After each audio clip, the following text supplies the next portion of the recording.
I used to live in a small apartment building on the third floor. Nothing fancy, just a quiet little place outside of Denver, tucked behind a gas station and a rundown laundromat. The kind of complex where everyone nods hello, but no one really knows their neighbors. Back then, I worked night shifts at a 24-hour pharmacy, so my schedule was flipped. I'd get home around 3:30 in the morning, crash by 4, and sleep until noon. This story happened in January.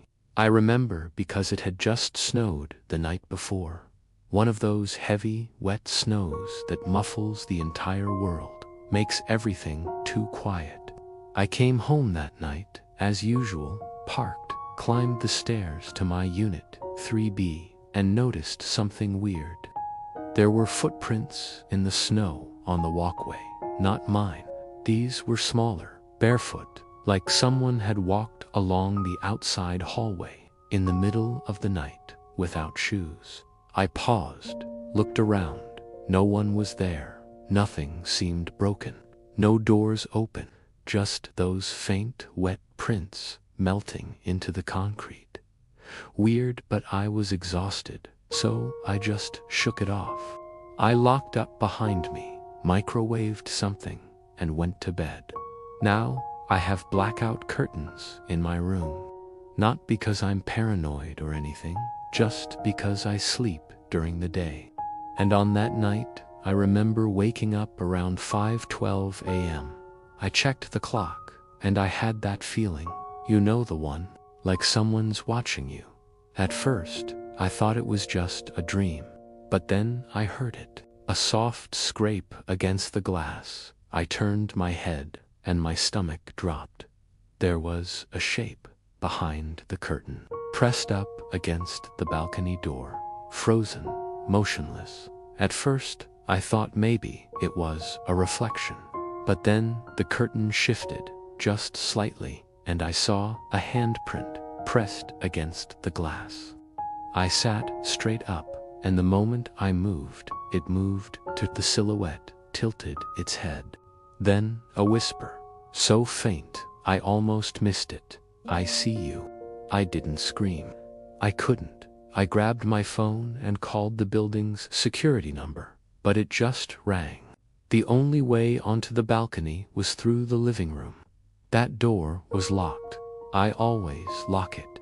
I got up, slowly, and crept toward the curtain. My heart was pounding so loud I could feel it in my teeth. I grabbed the edge and yanked it back. There was nothing. No one. Just fog on the glass where the hand had been. I opened the door, stepped outside, and looked over the railing. Fresh footprints, bare, human, leading across the snow-covered balcony to my neighbor's unit. But here's the thing. No one lived in 3A. It had been empty for months.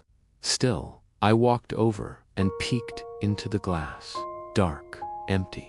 But just as I turned to go back, I heard a knock from inside 3A. I froze. The lights were off, blinds closed, no movement. Then the knocking came again, but softer. Knock, knock, knock. And then a voice, you forgot to lock the door. I turned and ran, slammed my own balcony door shut, locked every bolt, drew the curtain. I didn't sleep. In the morning, I told the building manager. She swore no one had keys to 3A, said it had been completely vacant. No utilities, no furniture, nothing. But when she finally opened the unit later that afternoon, there were wet footprints inside, trailing through the empty living room, stopping just behind the balcony door. She changed the locks on every unit that same day, put security cameras up too, but here's the part that still makes my skin crawl. 2 nights later, I came home from work and found something wedged in my doorframe, a Polaroid. No name, no message, just a photo of me, sleeping.